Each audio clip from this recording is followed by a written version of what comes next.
पिंपळनेर ते ताराबाद रोडवरील वाकड्या पुलाखाली सटाणा गावाच्या शिवारात दिनांक 17 एप्रिल 2024 रोजी एका महिलेचा मृतदेह कुजलेल्या अवस्थेत जायखेडा पोलिसांना मिळून आला।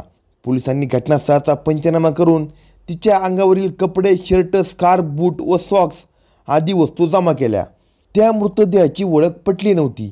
पोलिसांनी घटनास्थळाचा व मृतदेहाचा फोटो काढला आणि मृतदेहाची ओळख पटवण्यासाठी ही माहिती परिसरातील गावासह इतर तालुक्यातील पोलीस ठाण्यांना पाठवली आणि ओळख पटवण्याचे आवाहन केले। दरम्यान जायखेडा गावातील एक महिला 4-5 दिवसापासून बेपत्ता झाली असल्याची माहिती पोलिसांना मिळाली। त्याबाबत माहिती घेतली असता आदिवासी वस्तीमध्ये राहणारी व जायखेडा ग्रामपंचायत सदस्य असलेली मीरा सीताराम सोनवणे ही महिला गावातून बेपत्ता झाल्याचे समजून आले। पोलिसांनी त्या महिलेची आई देवकाबाई सीताराम सोनवणे आणि इतर नातेवाईकांना पोलीस ठाण्यात बोलावून घेतले। त्यांना घटनास्थळी मिळालेल्या वस्तू दाखवल्या असता त्यांनी ह्या वस्तू मीराचीच असल्याचे सांगितले। त्यावरून मिळालेला मृतदेह ग्रामपंचायत सदस्य मीरा सीताराम सोनवणे हिचाच असल्याची खात्री झाली। तरीही पोलिसांनी मीराची आई देवकाबाई आणि तिचा नातू अमोल यांचे DNA सॅम्पल घेतले। पोलिसांनी मीराबद्दल अधिक माहिती जाणून घेण्यासाठी मीराची आई देवकाबाई आणि वडील सीताराम यांच्याकडे चौकशी केली। तेव्हा त्यांनी सांगितले की मीरा ही त्यांची मुलगी असून तिचा विवाह अमल नामक तरुणासोबत झाला होता। मात्र काही वर्षापूर्वी दोघांची फारकत झाल्याने ती आई वडिलांच्या घरी राहायला आली होती। जायखेडा ग्रामपंचायतीच्या निवडणुकीत निवडून येऊन ती ग्रामपंचायत सदस्य झाली होती। 2 वर्षापासून मीरा ही अजय प्रताप बोरशे या तरुणासोबत प्रेमसंबंध ठेवून होती। अजय हा विवाहित होता, तरीही त्याने हे प्रेमसंबंध ठेवले होते। ही बाब मीराच्या आईला, देवकीबाईला आणि अजयची पत्नी रेखाला माहीत होती। अजय विवाहित असल्याने तो आपल्या मुलीला नुसतं खेळवेल आणि नंतर सोडून देईल, तिच्याशी तो लग्न करणार नाही हे देवकाबाईला माहीत होते।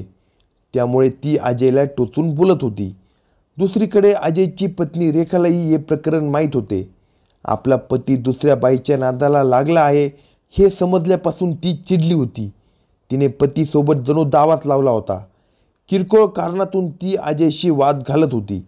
घरामध्ये बायकोची कटकट सुरू होती। दुसरीकडे तो प्रेयसीला भेटायला गेला तर तिची आई तिला टोचून बोलत होती। तो पार त्रासून गेला होता। तरीही अजयने मीराचा नाद सोडला नव्हता। मीरा ही त्याच्यापासून दूर होण्यास तयार नव्हती। गावामध्ये दोघांना भेटता येत नव्हते, म्हणून ते दोघे काहीतरी बहाणा करून घरातून बाहेर पडायचे आणि बाहेरगावी जायचे। बाहेरगावी ते एका लॉजवर भेटून शरीरसंबंध करत होते। मीरा ही ग्रामपंचायत सदस्य असल्याने काहीतरी कामाचा बहाणा करत असे आणि अजयला भेटत असे। बाहेर जाऊन ते दोघे बिनधास्तपणे हातात हात घालून फिरत होते। बुधवार दिनांक 6 मार्च 2024 रोजी संध्याकाळी 7 वाजता मीरा आपल्या आईला म्हणाली, मी बाजारात जाऊन येते। ती घरातून बाहेर पडली। बाजारातून थोड्याच वेळात परत येईल असे समजून आई देवकाबाई कामाला लागली। पण रात्रीचे 9-9:30 झाले तरी ती आली नाही। गावातच कुणाकडे तरी गेली असेल म्हणून आई तिची वाट पाहत बसली, पण त्या रात्री ती घरी आलीच नाही। आपली तरुण मुलगी गायब झाल्याचे पाहून आईने आपल्या नातेवाईकांकडे व तिच्या ओळखीच्या लोकांकडे चौकशी केली, पण ती मिळून आली नाही। तिचा मोबाईल फोनही बंद लागत होता। देवकाबाई घाबरून गेली। तिने तडक जायखेडा पोलीस ठाणे गाठले आणि आपली मुलगी बेपत्ता झाल्याची तक्रार दाखल केली। त्यानंतर देवकाबाई आणि तिच्या नातेवाईकांनी अजयकडेही मीराबाबत चौकशी केली, पण त्याने उडवाउडवीचे उत्तरे दिली। इतकेच नव्हे तर काही दिवस तोही गावात दिसत नव्हता। या साऱ्या घटनेवरून अजयनेच मीराचे काहीतरी बरे वाईट केले असेल अशी शंका त्यांना येऊ लागली। पण मीरा कुठे सापडत नसल्याने तिचा शोध लागल्यावरच याबाबत सत्य कळेल अशी आशा धरून ते बसले होते।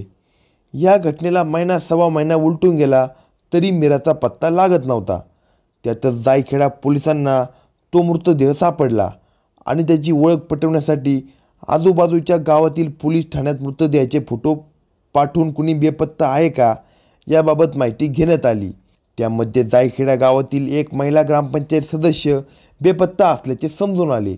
मृतदेह कुजलेला असल्याने ओळख पटणे अशक्यच होते, पण मृतकासोबत सापडलेल्या वस्तू या मीराचेच असल्याचे नातेवाईकांनी सांगितले। पण खात्री पटवण्यासाठी DNA सॅम्पल घेऊन सदरचा मृतदेह मीराचाच आहे की अन्य कोणाचा आहे हे त्यांना शोधायचे होते. इकडे मीराच्या नातेवाईकांनी मृतकासोबत सापडलेल्या वस्तू ओळखून तो मृतदेह मीराचाच आहे असे सांगितले होते. आपल्या मुलीला तिच्या प्रियकरानेच मारले असावे अशी शंका देवकाबाईंना येत असल्याने त्यांनी फिर्यादामध्ये संशयित म्हणून अजय बोरसे याचे नाव नोंदवले.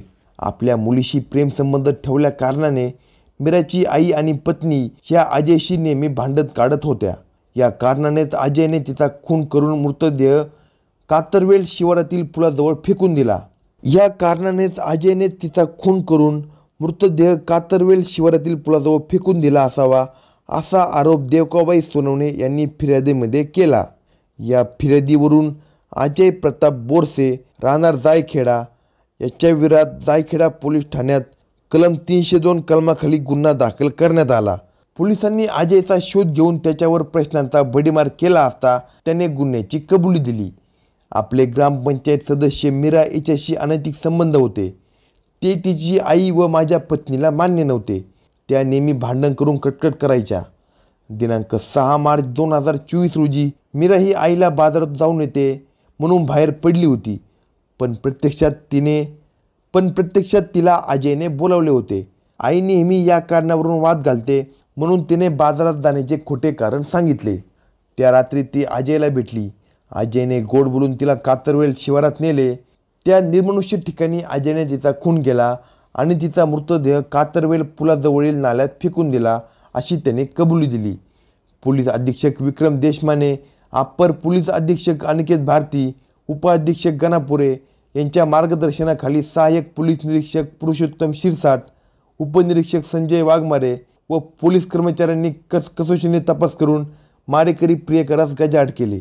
अशाच नवनवीन क्राईम स्टोरी ऐकण्यासाठी कलम 302 या मराठी चॅनेलला सबस्क्राईब करा.